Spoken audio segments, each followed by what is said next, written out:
At 1:23 in the morning, on April 26, 1986, the sky over a small Soviet town turned an eerie, glowing blue.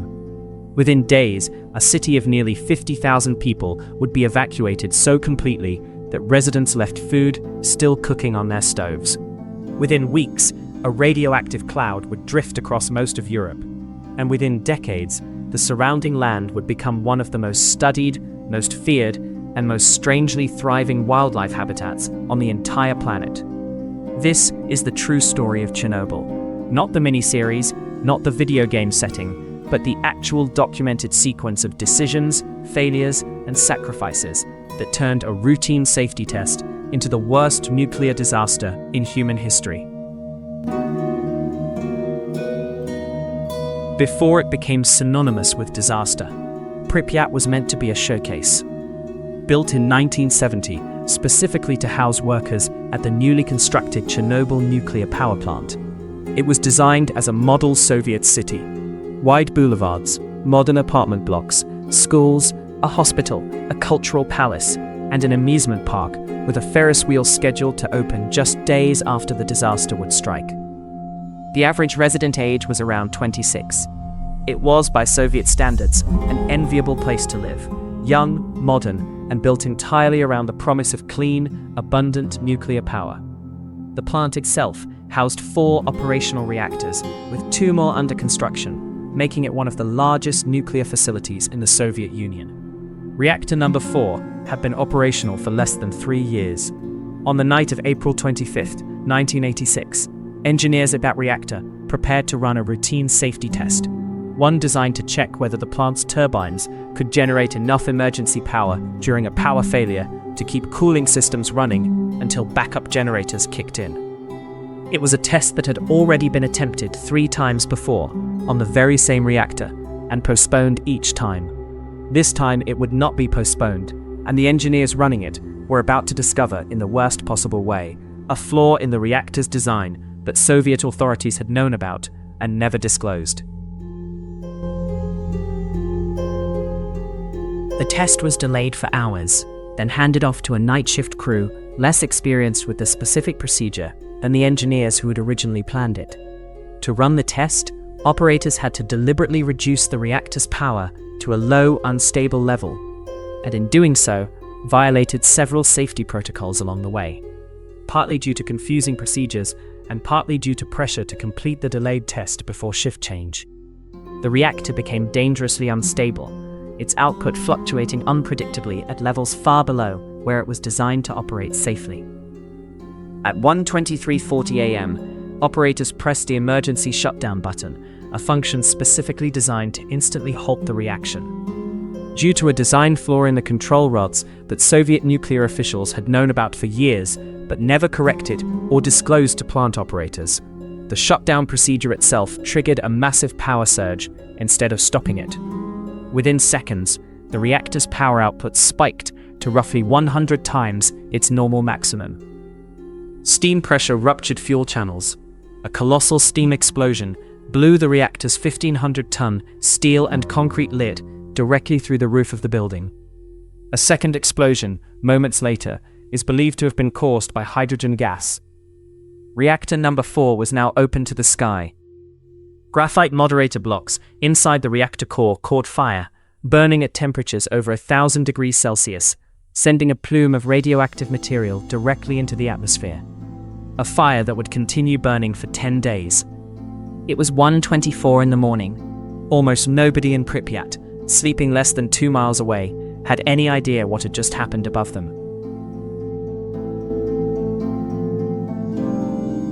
The first firefighters arrived within minutes, with no idea they were responding to an active nuclear meltdown rather than a conventional industrial fire. Many wore standard firefighting gear, with no radiation protection at all, and worked for hours directly beside exposed, highly radioactive reactor debris.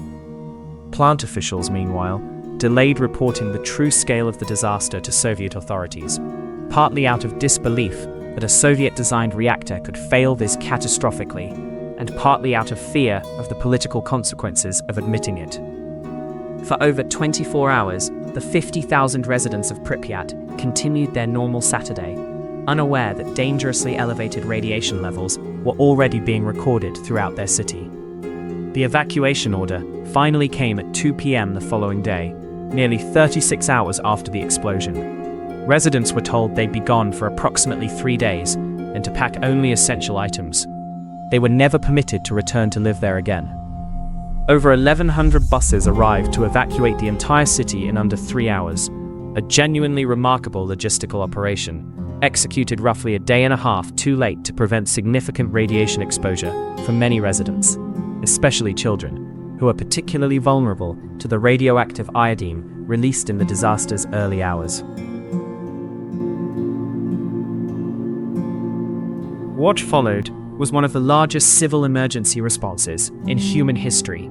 An estimated 600,000 people, from soldiers to miners to volunteers, eventually took part in what became known as the liquidation effort.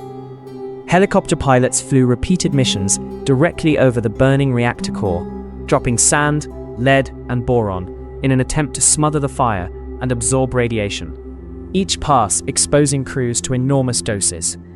Miners were brought in to dig a tunnel beneath the reactor to install a cooling system, working in suffocating heat and radiation for shifts sometimes lasting only minutes at a time, rotated constantly to limit individual exposure. Perhaps most famous were the so-called bio-robots, soldiers sent onto the reactor's roof to manually clear radioactive graphite debris after remote-controlled robots failed in the extreme radiation, wearing improvised lead aprons, given only 90 seconds at a time before rotating out, in radiation environments where a full day's exposure could occur in under a minute.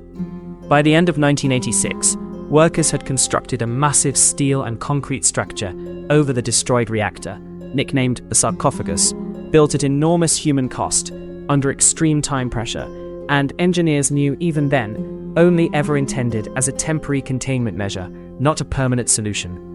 The precise human cost of the liquidation effort remains genuinely disputed among historians and scientists to this day. Official Soviet figures listed only a few dozen immediate deaths, while independent researchers and later international health studies estimate thousands of additional deaths from radiation-related illness in the years and decades that followed, spread across the hundreds of thousands who took part. For nearly 3 full days, Soviet authorities said nothing to the outside world. The silence broke not because Moscow chose to disclose it, but because it couldn't hide it any longer. On April 28th, workers arriving at the Forsmark Nuclear Power Plant in Sweden, over 800 miles from Chernobyl, set off radiation alarms on their own clothing before they'd even entered the building. Confused Swedish officials initially suspected a leak at their own facility, until atmospheric analysis revealed the radioactive particles were traveling on wind currents from the southeast, from Soviet territory.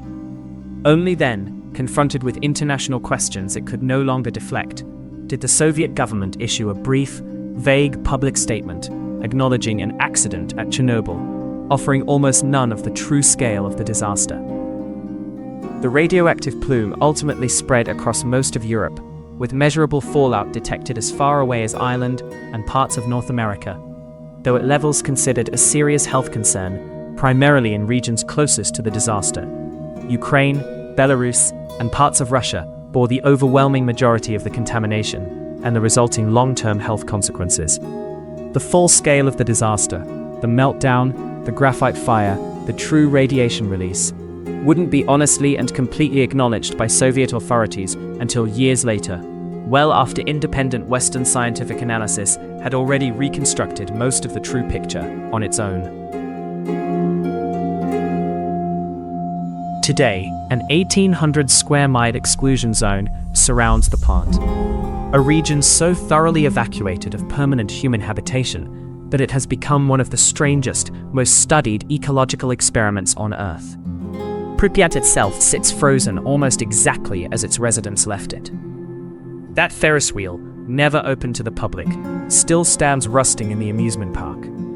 Apartment buildings sit hollowed out, their interiors reclaimed by moss, trees growing directly through concrete floors. Decades of accumulated dust and collapsed ceilings marking rooms nobody has lived in since 1986. And in the almost complete absence of permanent human presence, wildlife has moved back in numbers that startled even the scientists who study the zone. Wolves, wild boar, moose, and rare Przewalski's horses now roam an area humans largely abandoned, their populations remarkably showing signs of thriving despite elevated radiation levels, a genuinely ongoing scientific puzzle about how ecosystems recover or adapt in the long-term absence of the species that usually dominates them the most: us. The zone isn't entirely empty of people, either.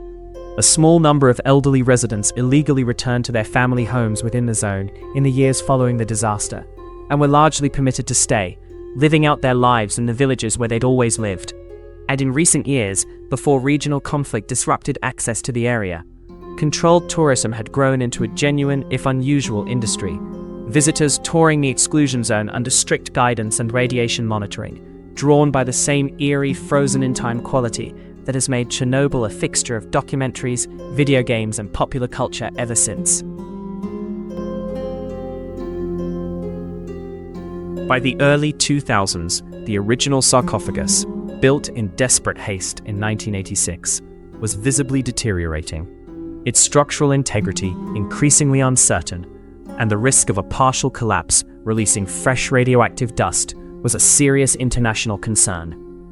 The solution was one of the most ambitious engineering projects of the 21st century: the new safe confinement, an enormous arch of steel spanning over 250 meters wide and standing taller than the Statue of Liberty, engineered to be large enough to completely enclose both the original reactor and its aging sarcophagus underneath a single sealed structure.